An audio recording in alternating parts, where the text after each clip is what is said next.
ये कहानी एक तस्वीर से शुरू होती है और पता है खत्म भी एक तस्वीर पर ही होती है।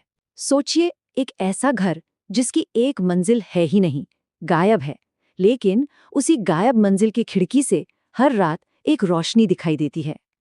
और ये जो लाइनें हैं न, ये इस कहानी का अंत भी है और शुरुआत भी। इसे एक चेतावनी समझिए, हर उस इंसान के लिए जो उस गली की तरफ जाने की सोचता भी है। तो चलिए कहानी में आगे बढ़ते हैं और उस रहस्यमयी रोशनी का पीछा करते हैं।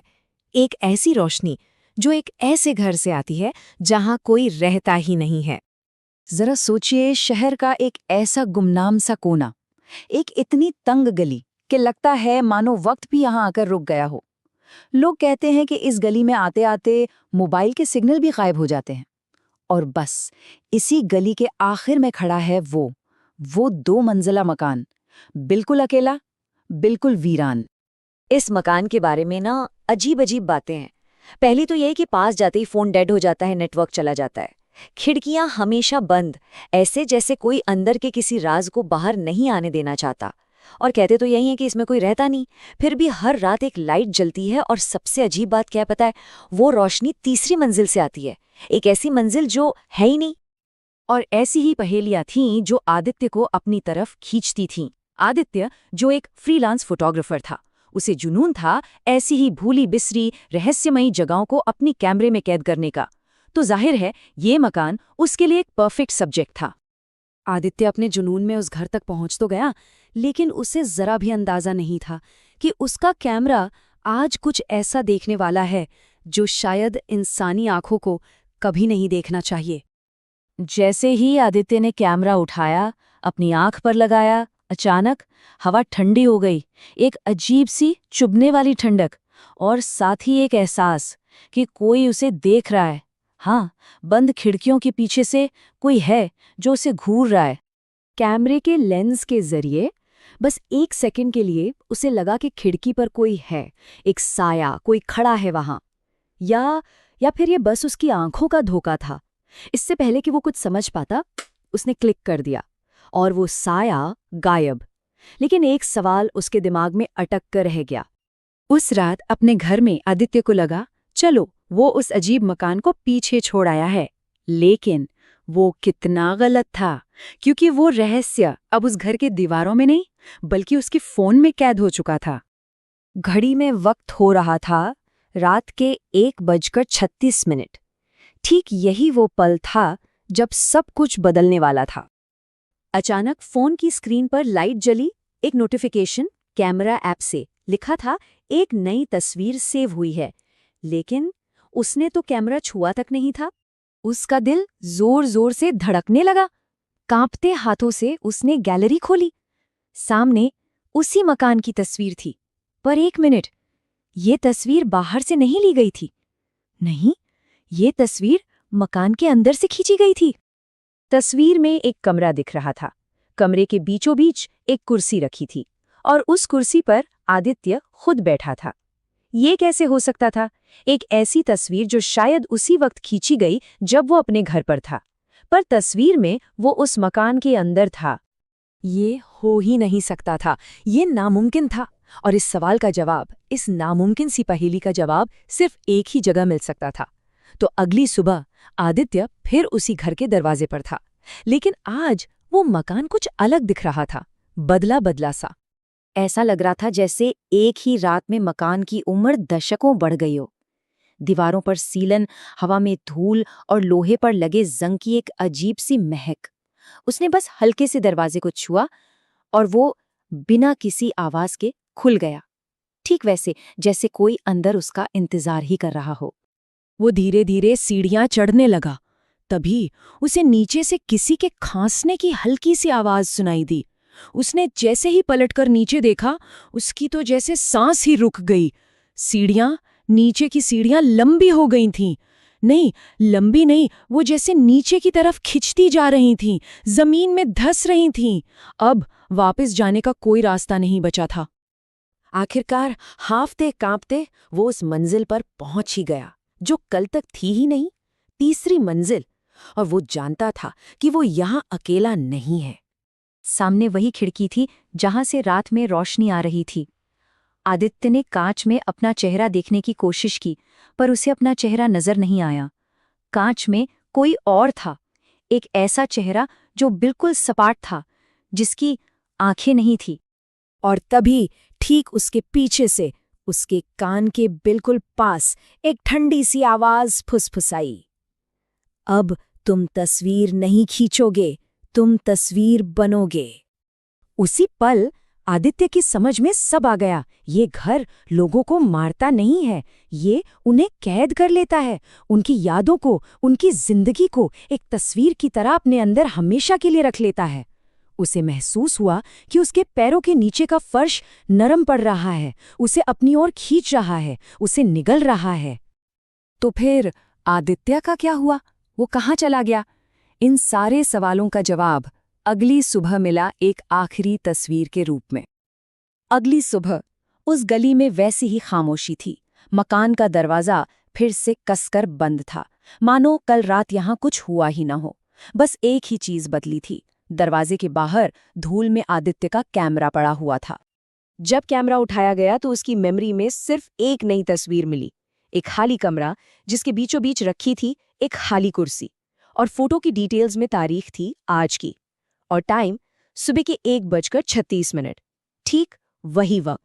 और इसी के साथ कहानी वापस वहीं पहुंच जाती है जहां से हमने इसे शुरू किया था। अब सवाल ये है कि उस खाली कुर्सी पर अगला कौन बैठेगा? वो मकान अब किसकी तस्वीर लेगा, या फिर कौन उसकी अगली तस्वीर बनेगा?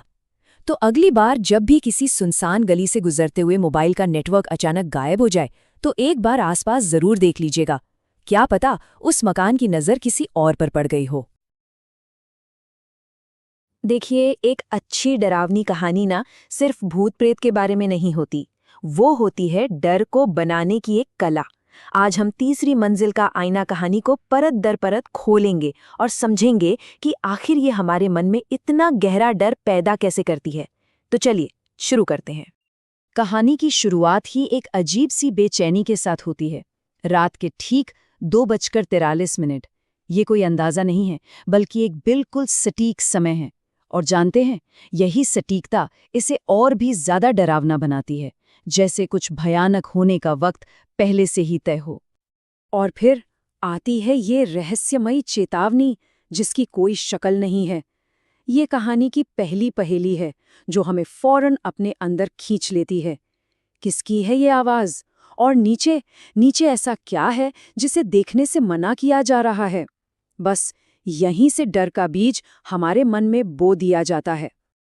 किसी भी बेहतरीन हॉरर कहानी की नींव होती है उसका माहौल। तो चलिए देखते हैं कि ये कहानी कुछ भी असल में होने से पहले ही सिर्फ आसपास की चीजों और आवाजों का इस्तेमाल करके एक डरावनी दुनिया कैसे तैयार करती है। यहाँ पर हम हॉरर की कुछ क्लासिक तकनीकों को काम करते हुए देख सकते हैं। वो खामोशी जो कानों में चुभ रही है, दीवारों पर अजीब से खरोच के निशान, और वो दरवाजा जो अचानक अपने आप बंद हो जाता है, ये सब मिलकर उस जगह को ही एक दुश्मन बना देते हैं। मतलब रोहन के लिए अब खतरा सिर्फ कोई अनदेखी चीज नहीं, बल्कि पूरा कमरा ही उसके खिलाफ हो चुका है। हॉरर कहानियों में अक्सर हमें आने वाले खतरों के छोटे छोटे संकेत पहले ही दे दिए जाते हैं। इसे कहते हैं फोरशैडोइंग या पूर्वाभास। और इस कहानी में एक बुजुर्ग आदमी की चेतावनी इसका सबसे सटीक उदाहरण है। सुनिए, ये सिर्फ एक चेतावनी नहीं है, ये एक भविष्यवाणी है। यही एक लाइन कहानी के दाव को कितना ऊंचा कर देती है।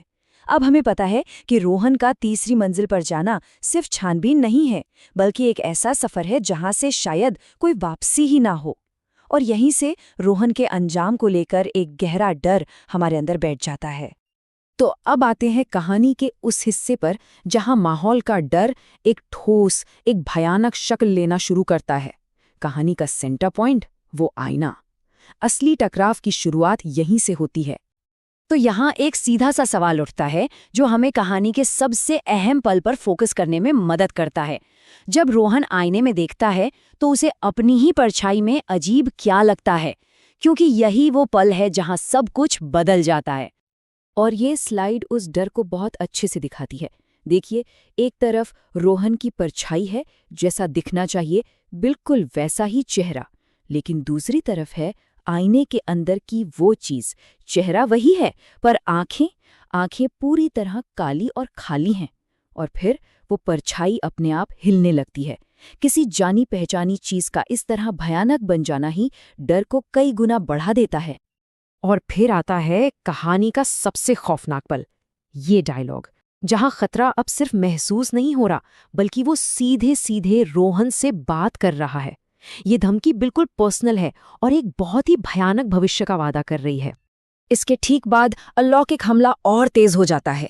लाइटें टिमटिमाने लगती हैं, दीवारों पर साए चलने लगते हैं और फर्श से कोई चीज रोहन का पैर पकड़ लेती है। ये सब मिलकर उसे पूरी तरह से लाचार और बेबस महसूस कराते हैं। अब भागने का कोई रास्ता नहीं बचा है। अब कहानी का सीन बदलता है और हम अगली सुबह में पहुंचते हैं। ये कहानी के अंत का संकेत है और यहीं हमें मिलता है वो आखिरी दिल दहला देने वाला खुलासा। तो असल में हुआ क्या? ये स्लाइड उस अलौकिक अदला बदली को बहुत साफ तरीके से समझाती है जो इस कहानी का मेन ट्विस्ट है। रोहन उस चीज से लड़ने नहीं गया था, वो असल में उसकी जगह लेने गया था। ये एक अदला बदली थी, एक स्वैप। उस चीज के ये आखिरी शब्द इस बात पर जोर देते हैं कि ये घर, ये सिर्फ ईंट पत्थर की एक इमारत नहीं है, बल्कि इस श्राप में एक एक्टिव पार्टनर है। ये घर अपने शिकारों को याद रखता है, उन्हें अपनी दीवारों में हमेशा के लिए कैद कर लेता है।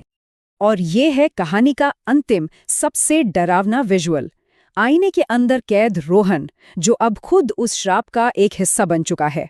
उसका वो शांत और मुस्कुराता हुआ चेहरा शायद सबसे ज्यादा परेशान करने वाली चीज है, क्योंकि ये दिखाता है कि उसके अंदर कितना भयानक बदलाव आ चुका है। तो चलिए अब आखिरी विश्लेषण करते हैं।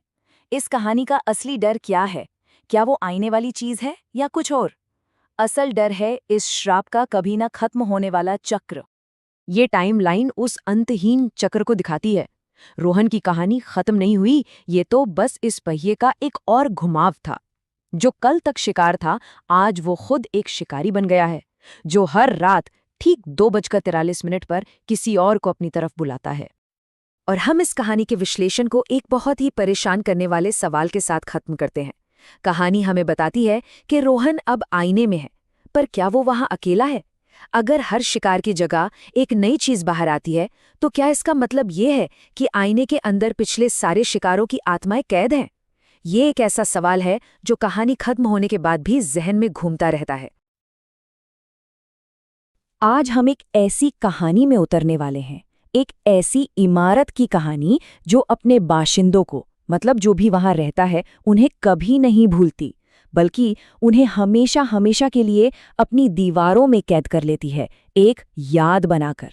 चलिए इस रहस्य की परतों को खोलते हैं। और कहानी की शुरुआत ही देखिए, इस एक लाइन से होती है जो सुनते ही पूरे माहौल को एकदम भारी और रहस्यमयी बना देती है। जरा सोचिए, जहां दिन की रोशनी भी मुर्दा लगे, वहां की रातें कितनी खौफनाक होती होंगी, इसका अंदाजा लगाना भी मुश्किल है।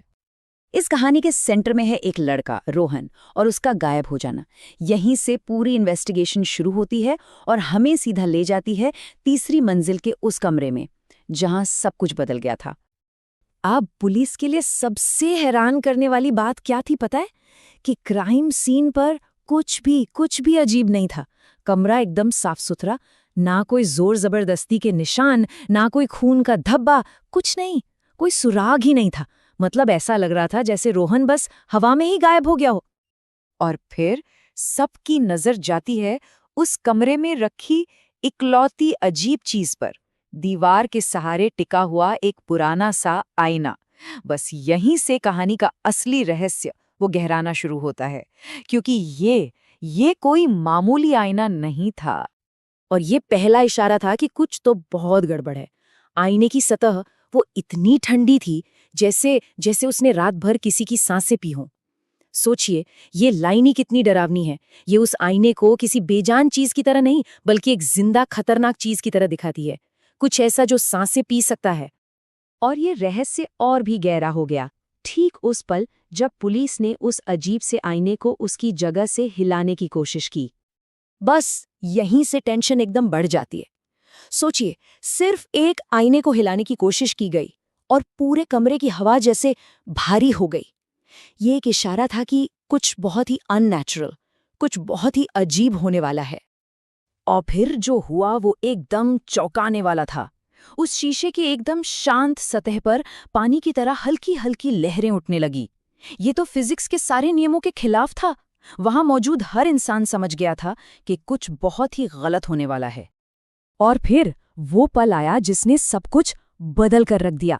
एक पल के लिए आईने के अंदर क्या सबने रोहन को खड़ा देखा? क्या ये सिर्फ आंखों का धोखा था, एक वहम, या उन्होंने सच में रोहन को आईने के अंदर देखा था?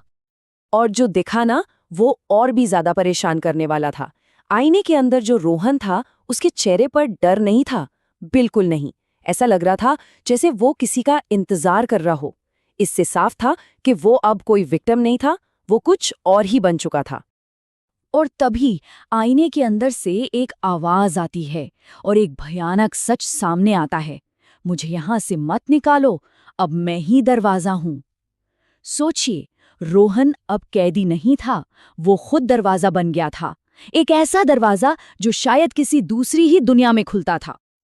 अब देखिए, कहानी सिर्फ एक हॉन्टेड आईने की नहीं रह जाती। अब ये पूरी इमारत के एक खौफनाक बदलाव की कहानी बन जाती है। ऐसा लगता है जैसे आईने की उस आवाज ने पूरी इमारत में सोई हुई किसी चीज को जगा दिया था। इसके ठीक बाद चीजें बहुत तेजी से बदलने लगी। तीसरी मंजिल की सारी लाइटें एक साथ बंद। नीचे खड़े लोगों ने देखा कि सीढ़ियों पर परछाइयां ऊपर चढ़ रही हैं, लेकिन उन परछाइयों को बनाने वाला कोई इंसान नहीं था। वो बस दीवारों से चिपककर ऊपर जा रही थीं। शायद ये उन्हीं लोगों की परछाइयां थीं जो कभी उस इमारत में रहते थे और अब वो लौट आए थे। और एक चीज, एक वक्त जो अब बहुत जरूरी हो जाता है। रात के 2:43, 2:43 AM। ये वक्त कहानी में बार बार लौटेगा, एक डरावने पैटर्न की तरह। और यहीं हम देखते हैं कि वक्त के साथ ये चीज कैसे और भी खतरनाक और पर्सनल होती चली गई। पहले क्या होता था, रात के 2:43 पर बस एक हल्की सी आवाज सुनाई देती थी, लेकिन अब उसी वक्त खिड़कियों में रोशनी दिखती है और एक आवाज वो नाम लेकर पुकारती है। और अब कहानी अपने आखिरी चेतावनी भरे हिस्से में आती है। ये वो हिस्सा है जो बताता है कि इमारत का वो खतरा आज भी जारी है। ये एक दुखद किस्सा है, लेकिन ऐसा लगता है जैसे इसका अंत पहले से ही लिखा हुआ था। एक नया किराएदार आता है जिसे इस जगह के इतिहास के बारे में कुछ नहीं पता। उसे वो आवाज सुनाई देती है, नीचे कोई है, और वो हंसते हुए मजाक में जांच करने के लिए ऊपर चला जाता है, पर वो कभी नीचे नहीं आया। ये कहानी उस जाल को दिखाती है जिससे बचना नामुमकिन है। जो भी उस आवाज का जवाब देगा वो हमेशा के लिए उस घर का हिस्सा बन जाएगा। और यहीं पर कहानी एक बहुत ही अजीब और डरावना मोड़ लेती है। अब वहां के लोग कहते हैं कि तीसरी मंजिल पर कोई भूत नहीं है, उनकी सोच बदल चुकी है। उनका मानना है कि ये किसी एक भूत की कहानी है ही नहीं, ये कुछ और है, कुछ ज्यादा बड़ा और शायद बहुत ज्यादा भयानक। तो फिर क्या है वहां? लोगों का मानना है कि वहां सिर्फ एक चौकीदार है, एक ऐसा चौकीदार जो उस घर को याद रखने में मदद करता है। मतलब जो भी शिकार बनता है वो भूत नहीं, बल्कि उस इमारत का ही एक हिस्सा बन जाता है। एक चौकीदार जो घर की यादों को जिंदा रखता है। मतलब साफ है, उस आईने में अब सिर्फ रोहन नहीं है। जो भी उस आवाज के पीछे ऊपर जाता है वो वहीं रह जाता है। वो आईना अब उस इमारत के सारे विक्टिम्स का एक कलेक्शन बन चुका है। हर नया शिकार उस खौफनाक दुनिया में जुड़ता जाता है, हमेशा के लिए। और एक कहानी खत्म होती है एक सीधी सीधी चेतावनी के साथ, एक लोक कथा की तरह जो एक पीढ़ी से दूसरी पीढ़ी को सुनाई जाती है। चेतावनी ये कि अगर कभी किसी पुरानी इमारत में ठीक रात के 2:43 कोई आवाज सुनाई दे, तो ये याद रखना होगा कि हो सकता है ये महज एक इत्तेफाक ना हो सकता है उस घर ने पहचानने में गलती नहीं की है, उसने पहचान लिया है, और शायद उस घर ने चुन लिया है। और ये कहानी हमें इसी एक आखिरी बेचैन कर देने वाले सवाल के साथ छोड़ जाती है कि क्या कुछ जगहें, कुछ इमारतें सच में जिंदा होती हैं?